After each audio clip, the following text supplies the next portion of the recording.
안녕하세요. 정신과 의사 박서입니다. 오늘은 제가 청소년분들하고 소통을 하는 영상이라 냅다 반말로 한번 가볼 건데 우리 어른분들은 죄송해요.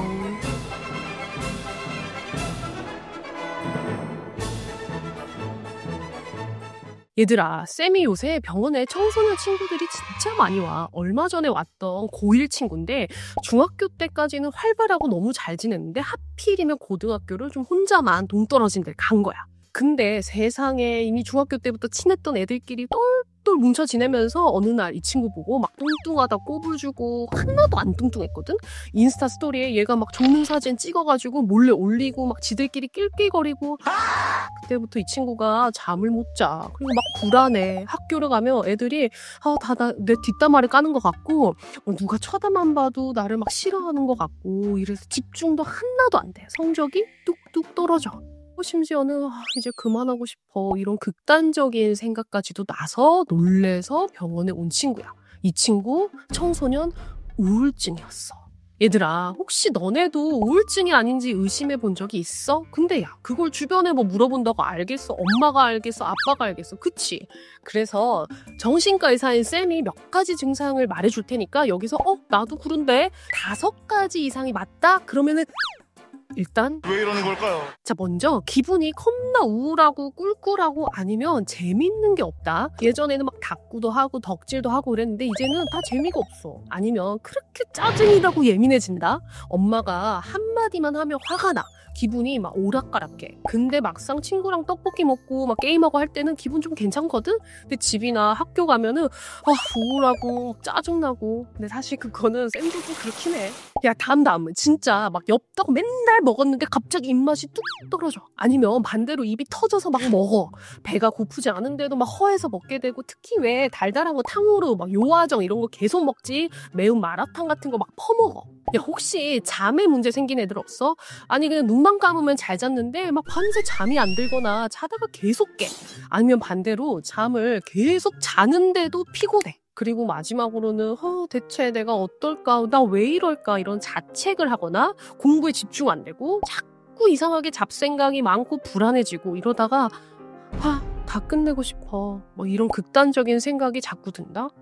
어째 얘들아, 생각보다 좀 많이 해당돼? 만약에 이런 증상이 5가지 이상이고 이게 2주 이상 거의 매일 지속이 된다면 이건 단순히 우울한 게 아니라 우울증일 수 있어.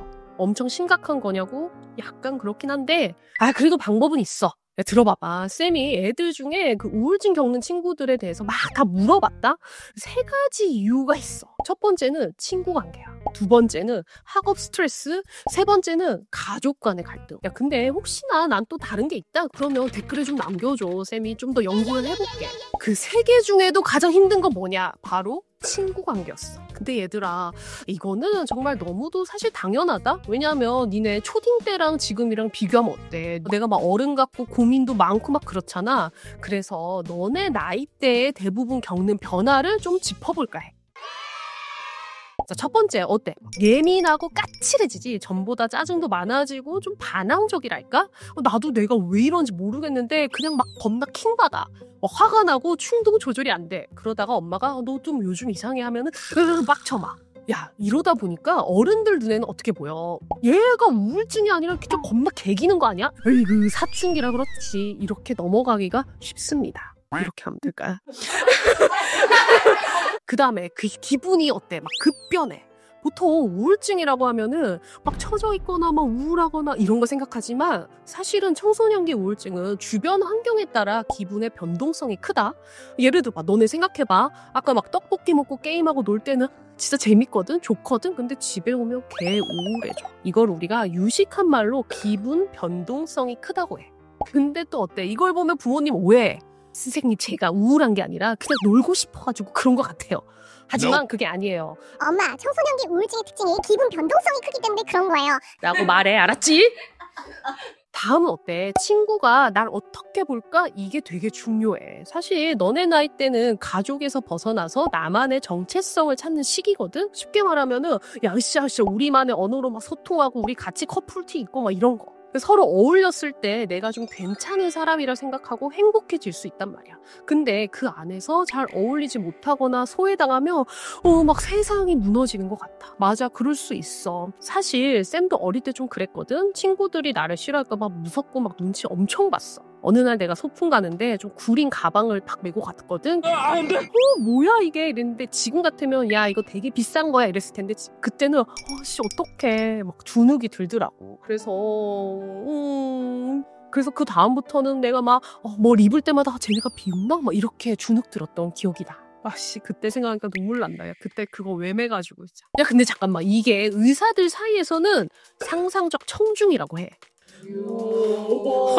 의사라니까.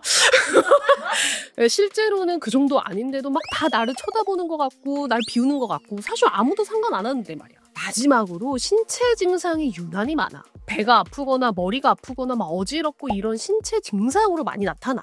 왜냐면 청소년기는 아직 감정을 구체적으로 인식하고 표현하는 게 서툴단 말이야. 그러니까 그게 해소되지 못해서 자꾸 신체 증상으로 나타나. 이거를 또 심리학 용어로 뭐라 하냐면 신체화, 소마타이제이션이라고 해. 야 그때 이게 진짜 개킹받아. 나는 정말 아프단 말이야. 근데 어떻게 학교만 가면 아프고 집에 오면 괜찮으니까 쌤이나 부모님들이 야 너 꾀병 아니야? 이렇게 표현하고 의심할 때가 있어. 자 이럴 때 뭐라고 한다? 선생님 이거 소마타이제이션이에요. 신체화예요. 라고 하는 거야. 알겠지? 이거 진짜 아픈 거 맞아. 쌤이 보장할게. 요것뿐만이 아니야. 아까 두 번째 뭐였어? 입시 스트레스였어. 얘들아 이건 사실 근데 좀 미안한 마음도 들어. 쌤이 어른으로서 이게 피할 수 없는 제도 때문이기도 하거든. 그러니까 항상 경쟁해야 돼. 야 옆집 영수는 이번에도 국영수 1등급이더라. 으이구 뒷집 민지는 무슨 경시대에 나간대. 이러면 아씨 뭐 어쩌라고요. 이렇게 되잖아. 근데 너 만약에 다른 나라에서 태어났잖아? 그러면은 엄마가 서희야 너 틱톡 조회수 대박났어. 이런 걸로 칭찬받았을 수도 있어. 근데 쌤이 여기서 조금 나 좀 진지한 거 얘기해야 되니까 부금 좀 바꿔주세요. 청소년 우울증이 그냥 무기력하고 우울하고 성적이 떨어지는 것만 문제가 아니야. 성인까지 이어져서 만성화될 가능성이 높고 심각한 채로 그냥 두면 나중에 알코올 중독, 마약 중독 같은 약물 중독이나 심지어는 우리 극단적인 선택의 위험성까지 높아진다는 연구들이 많아. 진짜 그러냐고? 나 오랜만에 수치 한번 꺼낼게. 연구 결과 13세 미만은 2.8%, 13세에서 18세는 5.6%. 그러니까 100명 중에 5명은 청소년 우울증일 수 있다는 거야. 어떡해요. 야, 무섭지. 근데 너무 걱정하지 마. 자, 그러면 어때? 내가 지금 청소년 우울증인 거 알았어. 뭐 어떻게 해야 돼? 당연히 정신건강의학과 전문의의 정확한 진단과 진료를 받는 게 좋지. 근데 야 솔직히 그거 몰라? 나 알아. 근데 여기서 또 갱킹 맞지? 병원 가고 싶어도 미자라고 항상 부모님이 같이 오라고 하잖아. 그래서 엄마한테 막 용기 내서 힘들어 나 병원에 가고 싶어 했는데 엄마가 막 야 그 정신과는 가는 게 아니야. 그리고 너 괜히 공부하기 싫어서 그러지. 그냥 너의 의지로 좀 참아봐. 라고 한단 말이야. 얼마나 답답해. 쌤, 미성년자가 부모님 동의 없이 진료 보게 해주면 안 되나요? 그치, 맞아. 쌤이 할 말이 많아.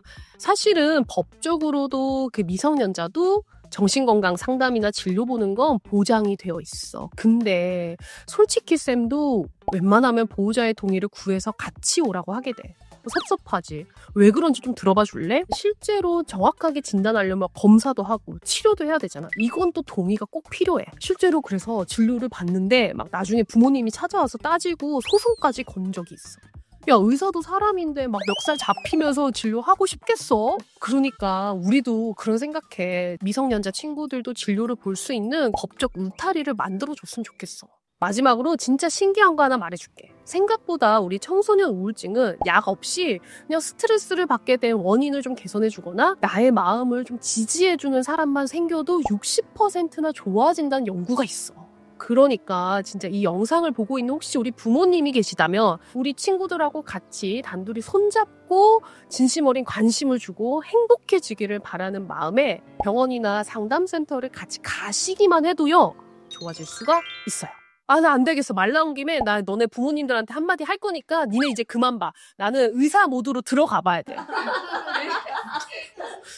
어머님, 아버님, 애들 우울증을 그냥 방치하시면 절대 안 돼요. 특히나 청소년기는 우울증이 생기기 굉장히 쉬운 시기예요. 게다가 이 시기에는 최악의 경우에 정말 극단적인 선택으로 이어지는 경우가 너무 높아요. 그래서 청소년기가 정말 중요합니다. 게다가 애들 우울증에 걸리면 집중력, 의욕, 기억력이 모두 저하되어서 당연히 성적도 떨어져요. 그러니까 우리 애들이 의지가 부족한 게 아니라 정말 이 시기에 우울증에 취약하고 이것이 굉장히 심각하다는 걸 잘 인지하시고 제발 제대로 된 진료를 받을 기회를 주세요.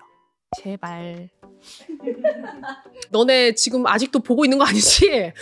빨리 정신과 의사 박서희는 다음 영상에서 다시 찾아오겠습니다. 안녕히 계세요. 안녕.